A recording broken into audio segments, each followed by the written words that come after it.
We got Nik Lentz back here on the program. He's going to be taking on Scott Holtzman at UFC on ESPN on February 17th. Nick, how are you, man? I'm very good. Life is good.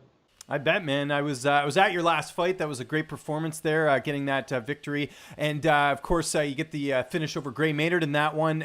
Did you get any time off after that fight, or was it right back to training, even with the holiday season and everything coming up? No, at this point in my career, I'm not really looking for any kind of time off, I'm looking to get back in there, start training right away. My coaches try to kick me out of the gym all the time, but it's my life, and I bring my kids there too. So like if I don't go to the gym, then my kids are bored and then they're freaking out, and so it's just a better life to just go train and work. So I'm a workaholic, so that's one of the things that is good for me in life, but it's also a detriment in fighting because I worked so much early in my career that I would overtrain. I would constantly train too much. So now, now I have other jobs that I do, so that keeps me busy. But yeah, I mean, from 7 in the morning till 10 o'clock at night, I love to keep everything going. Nice, man. So if I'm hearing you correctly, you would have actually liked to get in there a little bit sooner, or was this the right amount of time off? Oh yeah, I was blowing Shelby up all the time. He was like, "Stop texting me, Nick. We're gonna get it done. You gotta leave me alone." So every time I bug Sean a lot, I mean, guy's a saint with me because I bug those guys all the time. I say, hey, let's go. I'm not trying. I moved up to 55 so I could fight more often, so I could go in there, so I could really attack, make some money, and also climb up the rankings faster. It's gone a little slower than I want, but I'm trying to do it as best as I can. And you're going to be fighting on the first official ESPN card. Does that mean anything to you, or is it just another card for you? No, that's cool. That's cool. Yeah, that's the kind of cards I want to be on. A long time ago, we might have talked about the last time we talked, but I made a decision to, early in my career, I could have won a lot of fights, but the style that I fought and stuff, it wasn't as conducive as it should have been, right? So I made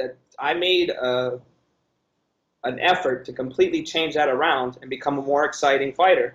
And so now that I'm at 55, now that I have a new style, I want to be on the big cards, and the ESPN is the big card. So that's what I wanted, that's what I asked for, and that's what I got. And you got a great opponent here, Scott Holtzman. Of course, you guys both won on the same night. Was he someone on your radar, or was this sort of an unexpected matchup? No, to be quite honest with you, I had no idea who he was. And I don't mean that in a bad way, because I've become a fan of MMA, but I really don't watch it that much. I work, I do other things. So when on the weekends and stuff, I really don't watch the fights until after they're done. So I had never heard of him. I watched his fights. He's very talented, very strong, very good guy. He's older than me, but to me, he's still a kid in the game, and I'm gonna wreck him when we get in there. Yeah, I spoke with him earlier this week, and he's a really nice guy too. But he called you a gatekeeper. Does that bother you at all when he says stuff like that, or is it just like, hey, he's entitled to his opinion? I haven't heard a word he said, about it, but yeah, he can think what he wants. Gray said the same thing. So right, yeah, he got a shin to the head. He still probably don't remember that fight. So we'll see. And for anyone to talk about gatekeepers, where does this kid come from? Stop it. You train at a great camp just like Scott does at Hard Knocks. How's camp going ahead of this matchup? You got a couple teammates I know fighting around the same time. I just talked to Logan Storley this week. How's camp going? All great. Yeah. Camp is good. Training is good. About a year and a half ago, my training, my camps, everything sort of solidified, and now, I'm having a great time training. I'm having a great time in life. I'm having a great time with my kids. Life is good. I got everything together now, so I'm a very happy man, and now we're starting to get to a fun time because I'm a pretty decent person. I'm a nice guy. I take care of my girls. I love them. I'm a good member of my community. But as we get closer to the fight, I get to sort of change into the psychopath that I have a little bit hidden inside. So as we get to 3 weeks, we get to stop being so lovey. We get to kind of be a little more violent. Now we're at 2 weeks. Now we're really starting to get to that where that inner, I wouldn't say like a demon, but that animalistic side gets to come out, and that's something I enjoy immensely. How do you deal with that with your family? Because obviously, your father. You don't want to, you don't want to be in a bad mood around your family. Like, are there times when you're just like, I got to step out of the house and just go for a walk, or how do you sort of deal with that? Yeah, I mean, as we get closer to the fight, everything changes. Like we stop any kind of cute text messages with the wife, any lovey stuff. All that stuff just gets thrown out the door. We no longer talk about that now. It's only talking about work, only talking about kicking people's ass, only talking about certain things. I leave the house a lot. It's like if the kids are too loud or something, I just leave. Yeah. She has to pick up the slack on that. I mean, when it comes to my kids are my motivation, so they don't bother me, if they're around and stuff like that. But if it gets too intense, yeah, she just has to pick up the slack for a couple weeks. Well, and this fight's on the 17th. Valentine's Day is on the 14th. Did you just tell her like, hey, after the fight, we'll do something cool? We got to focus on the fight right now. No, I said I'm a workaholic. Like I never really know the date. I never really know anything. Like I've missed her birthdays. I've missed Christmas. Like once I'm focused on something, everything else just goes out the window. I always make up for it later, but Valentine's Day, like I had no idea that was coming up. Okay, that's good. We talked about training camp. What about training partners? I know Hard Knocks has a variety of different guys training there, but who are some of the main guys you get to work with? Well, I mean, I work with Logan a lot for this fight.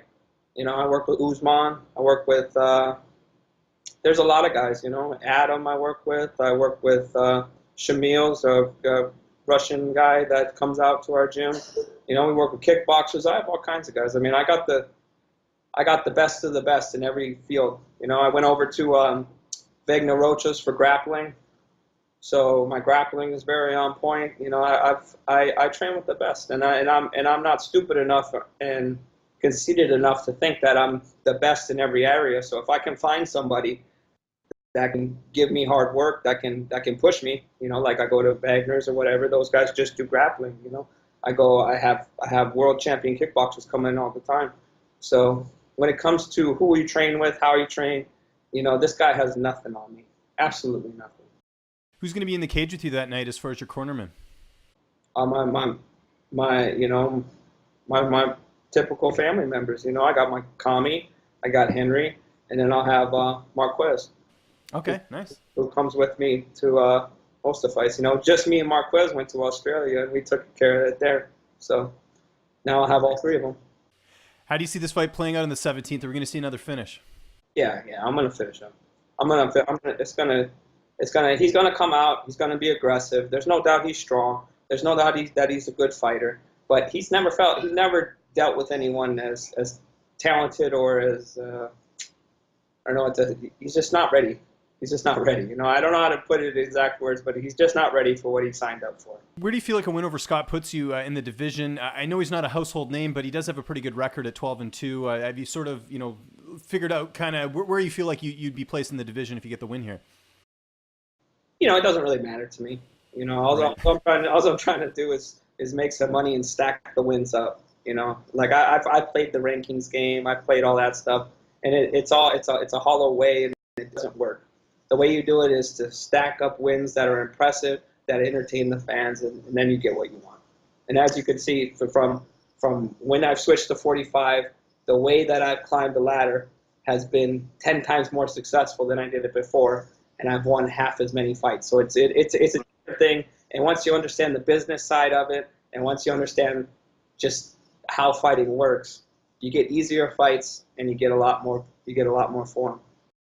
The last time we did an interview, we talked a little bit of politics, but it's so cool for me when my worlds sort of collide, like my interests outside of fighting. And one of the guys I follow on Twitter, who's a conservative neon taster on Twitter, and I noticed you guys follow each other. I wanted to know, do you actually know him in real life? Because I see you interact with him a lot. He's like one of my favorite follows.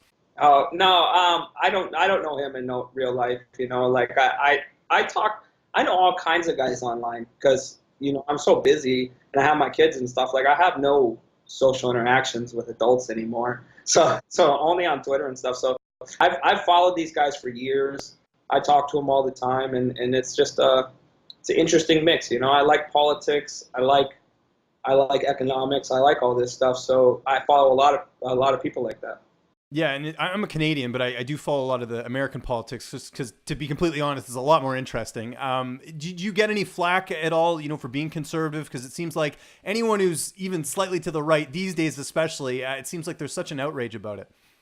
I do get a lot of flack, and And before, I sort of messed this up a little bit because like when Trump first came around and all this kind of stuff, like I used to think people had sort of like a sense of humor because I've known plenty of Democrats and I've known plenty of conservatives and we're all friends and we like each other and we make jokes and stuff.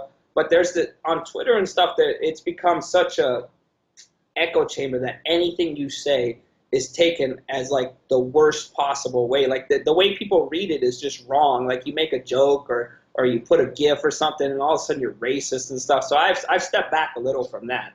And the other thing it's become so polarized that I get attacked from both sides. So I'll say something in a tweet and then I'll have some Trump person come on and be like, you're just a sissy snowflake liberal. And I'll have a liberal come on and then say like you're a racist, and both of them, it had nothing to do with anything. Like I was just talking about nothing. So it's become so crazy that like anything I post gets attacked by both of the sides, and you know it's insanity. You know, Twitter's become such a cesspool. It's kind of garbage, but it's still fun to go on. Well, there's a lot of funny stuff too, because you just see some of the things that people get upset about. I know one thing I saw you comment on, and I was reading it about it as well, is that picture with the miners, the coal miners, where you know the guy's like saying like, oh, I think this could be racist, but I don't really know, and so we might remove the like. I thought that was just like a prime example of like the outrage level that things have gotten to at this point. Yeah, just being mad about nothing. You know, a bunch of guys sitting in a bar that were working a coal mine for 15 hours a day and probably going to die in 10 years. And you think that they're somehow in blackface. Like it's insanity, but you can't even comment. That's what I'm saying. Like you can kind of make a joke like that, but nowadays, like let's say 3 months from now, someone pulls that tweet out of context, and then they'll be like, look, someone's supporting blacks, or look, and it's like sometimes it's just not worth it to deal with that nonsense. But you know, you can. So I've like I said, I stepped back from politics a little bit. I talk a little bit more economics, you know, talk a little more stocks, talk a little more other stuff. But I still get sucked into there every once in a while. Who do you follow, like in terms of like political influencers or commentators? Who do you enjoy, like on both sides of the fence? I follow them all. You know, I follow them all, and they all follow me too. So. You know. Well, that's what I find cool is like I said, I saw that Neon Taster followed you, and I thought that was neat. Just because to me, he's one of the funniest guys on there. Because what I like about him too is he like I was saying, like he looks at both sides of things. Like if AOC says something that's good, he'll point it out. If she says something that's not good, he'll point it out. So I like that. Yeah, so I follow him. You know, I follow the other people. You know, your Jacks and your Gavins and all them guys on the other side, and then I follow AOC. I follow all these people, you know. So I get a diverse thing. But I am a conservative. I've always been a conservative. You know, we talked about that last time. But yeah, I mean, I don't know what to say about that. What do you think of the censorship that's going on with Twitter? You know, Alex Jones got banned. There's been a few others that it seems like a lot of conservatives especially have been taken off Twitter as a platform. Just what are your thoughts on that whole thing? Yeah, the same thing's happened to me before. They shadow banned me on there for being. Did they really? Yeah, for being too conservative. They've messed around with my account. You know, sometimes, like for a while, like if I would comment on stuff, it would get shoved to the bottom. Like they have people that, or I would get mass reported for something, you know, stupid. Then I get the craziest thing that's been happening on social media is I've been getting like strikes and stuff for posting images of myself in the UFC. They deleted my Facebook account. They deleted the whole thing because of copyright issues and because I posted a picture, because I posted a video of me knocking out Gray, and they're like, you can't post this kind of stuff. And I'm like, it's me. You know, I'm in the damn UFC. Like, it's my picture. Like, I did it. And then like, because it's like algorithm based, there's not much you can do about it. Yeah, so I have my Facebook account deleted because of posting UFC stuff. Did you talk to the UFC social media team about that? Because I know they have been the UFC especially has been cracking down on that. I've seen that everywhere. A lot of gyms actually got their Instagram accounts taken away. Yeah. I mean, I talked to them, but you know, not much got done. You know, and I'll restart it, and I'll eventually, like I signed the fight, so eventually I'll go talk to them. I'll go talk to the more important people, and they'll fix it, and they'll help me get it. It probably will never get it back, which is weird because I had a Facebook account when you had to be I signed up for Facebook when you had to be like a college student and prove Yeah, I it. know. I was the same way. Yeah. Long ass time ago. Like, so I'm like one of the original people when it first came public, and now they deleted it for being in the UFC and posting a UFC picture. That's crazy. Did you see? Probably not, but you know, Jack, the man behind Twitter, he was on Joe Rogan's podcast the other day. I don't know if you caught that. No, I heard about it, but I didn't see it. Yeah, apparently he didn't know that Alex Jones was banned, but I don't know. Yeah, he didn't know. Okay. Yeah. I know. I thought that was interesting as well. Do you ever see yourself going into politics at all after your fight career is done, or are you just happy with the businesses you have? No. I would never go into politics just because I wouldn't want to deal with it.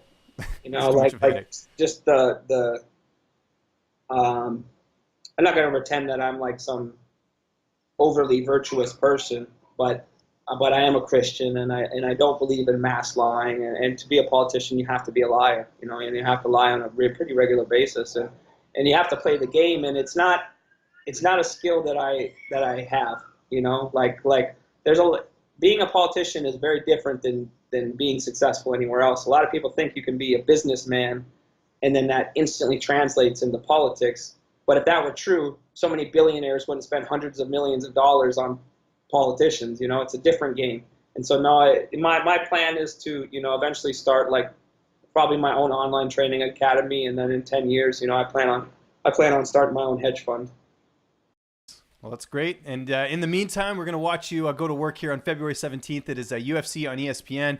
Nik, it's always great talking to you, man. I appreciate you taking the time. Just to remind people where they can find you on social media and any other stuff you want to plug or any thank yous. The floor is yours. No, yeah, just follow me at Nik Lentz, at NIKLENTZ, everything, obviously except Facebook. but yeah, and then check out my fight. And then you can see me knock this joker out. We'll see who the gatekeeper is then, huh?